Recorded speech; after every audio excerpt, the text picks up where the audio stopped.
Well, what it do? Beer Game Bacon Bits Beautiful People. It's your girl, poet of Audacy. And this time we are sitting with the ultimate icon, Mariah Carey, the songbird supreme, the blueprint, the queen of festive, and the reason most of us still think we can hit a high note in the car when no one's listening. From heartbreak anthems to champagne celebration, Mariah, you've been the soundtrack to our lives, and now you're back because you never really left with a new single, new era, and just the same legendary you. I want to get into all of this. Welcome. Thank you so much, poet. How you doing? Well, I told you I had to get dressed up. When in the presence of royalty, you show up accordingly. And I Speaking of dressed up royalty, for you too, because you see this gold ensemble? oh yes, that we matching We're twins. matching. Speaking of things that are awesome, let's talk your new single, Type Dangerous, just dropped, and it's giving glitter, heartbreak, and a little chaos in couture. What was the spark that bought us this record? Eric B and Rakim, and their incredible song, Eric B's President, has always been one of my favorite songs. And I happened to hear it in this restaurant in Aspen of all the places. They were just playing songs, from their list and whatever. And I was like, I haven't heard this song in so long. This is my favorite. And then we ended up in the studio and guys were just playing around with it. Andy and everybody. And so, yeah, it's really inspired by Eric B's President. And then obviously now the lyrics are different and there's a melody on it and all that. But it's one of my favorite songs. I love it. It's the first single off your 16th studio album. And I love that this particular project is under your new deal with Gamma. What does creative freedom feel like now versus earlier in your journey? Well, it was always very difficult for me to find creative freedom earlier in my journey because, when you start out and you're really young and you just, you really have a point of view, but people don't want to give you that because, it's like, who is this young girl to think she can do whatever she wants? And so that was always a little bit, I don't want to say annoying, but it was annoying. And and now it's great to be able to have my own creative freedom and also work with a great team of people that I love and appreciate. So it's just a new day and it's really nice to experience it like this. Now, one of the lyrics that stood out to me on this song is he typed dangerous, but I still stay. So I think everyone collectively felt that. Is that coming from experience, fantasy, or just vocal therapy for you? I think it's somewhere between fantasy and vocal therapy. Besides your partner being dangerous, what are the qualities make someone your type? Like, what does worth it look like now to you? It's really tough because, you want to say like, oh, these are the qualities, but then sometimes it's like, I gotta reel it back in and go, wait, what do I really think the qualities are? So it's interesting. And I'm hearing we're finally going to get a full visual. Can you give us a taste of what we're going to get? Is it going to be all couture? Is it going to be something type dangerous? Because your videos always speak and bring your lyrics to life in ways that people could only imagine. Well, we're definitely going to have a video that's speaking to you. It's Joseph Kahn is the director. And, he's just one of my favorite people, definitely one of my favorite directors. Well, our favorite nibblings, Rock and Roll, get to join us in that viewing. I know they just had a 14-year anniversary.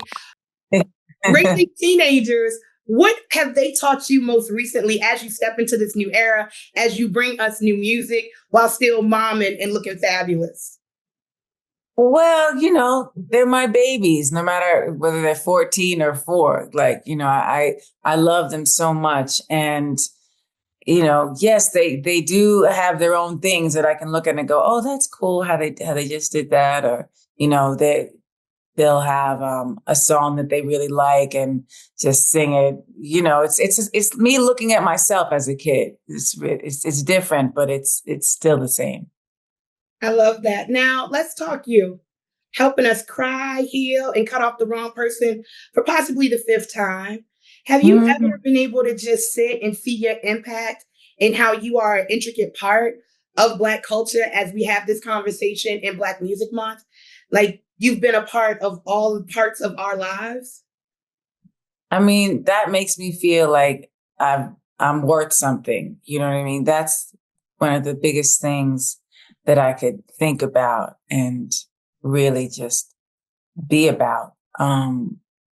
So I I'm very thankful for the love and support and everything that's come my way because I had a difficult childhood and, I'm not going to cry on about it, but it was difficult and feeling the love from so many people is magical.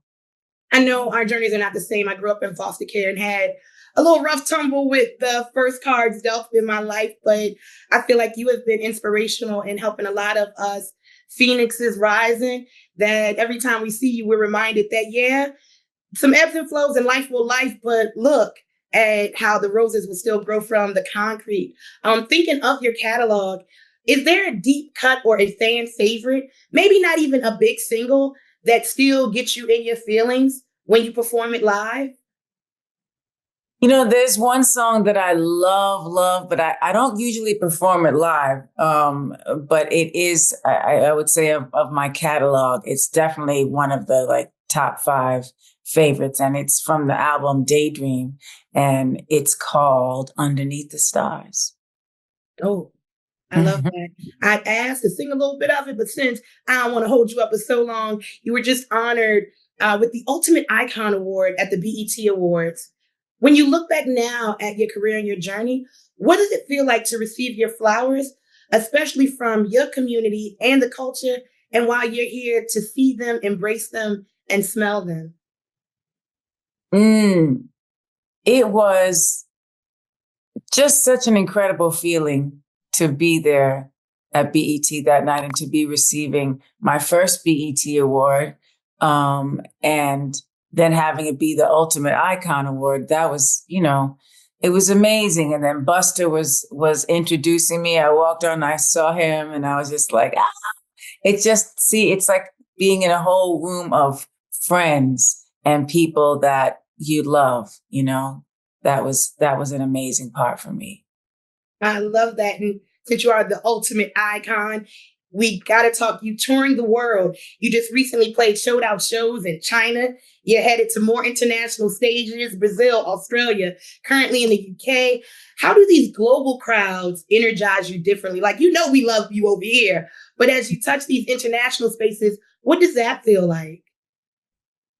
Well, sometimes it's great, and sometimes I'm like, I want to go home. But it's going to be good. And it was my daughter had wanted to come with me on this trip, and then it was too late to her to get her all the things she needs to travel. But I love when my kids go with me on these adventures because they just make me happy. I love that. We love seeing them perform with you. And of course, we know as we wrap this that you are the queen of Christmas, but would we be surprised to learn that you're the queen of any other holiday? I'm the queen of most holidays because I love the holidays, all of them. I do what I can to make it festive for everybody. But let's just say, obviously, Christmas is my favorite. As it should be. And finally, let's have a little fun as we close this out. Everyone was talking about Mount Rushmore of R&B. We already know your face would be etched in it flawlessly and beautifully. Who else would join you on an R&B Mount Rushmore? Oh my gosh, I can't say that. Do you have any ideas? Oh, wow. I instantly thought you, Whitney, and I guess depending on where you want to place it, I kind of think Jasmine Sullivan. Like, I got a mix, but I was Yeah. serious. No, I know, me too. Definitely Whitney up there. Definitely Jasmine Sullivan. There's so many amazing. Aretha, we have to put Aretha Franklin there. Come So on. we need a Mount Rushmore of 12, 20, 35, You're maybe. going to have to take the whole mountain. And then for those who are entering whatever their journey may be. Maybe it's not music, maybe it's not radio and television. As you look at your career, what would be your advice to anyone stepping out on faith to do that thing that they're passionate about and they love? I would say you just really have to believe that you can do it. If you're passionate about it and you love it, then you have to put your whole self into it. You really have to be determined and be know for the fact that you're going to do this. It's when I was growing up and I knew I wanted to do this for a living, I would say, like, it's not if I make it. My mother would tell me, she said, don't say if I make it, say when I make it. And I think that was good advice. We didn't always get along, but that was really good advice that she gave me. I'm taking it with me. I want to thank you again, Mariah, for the eras, the evolution, the emancipation that you've given many of us without you knowing, just over and over again. You continue to be the blueprint for power, creativity, and sparkle in motion. And this new chapter is yours. And we're grateful to be witnessing the magic with you. Congratulations and thank you again. Thank you so much. I love that sparkle in motion. You are sparkle in motion. May the rest of your day be as beautiful as you are. And yours as well. Bye, boy. Thank you.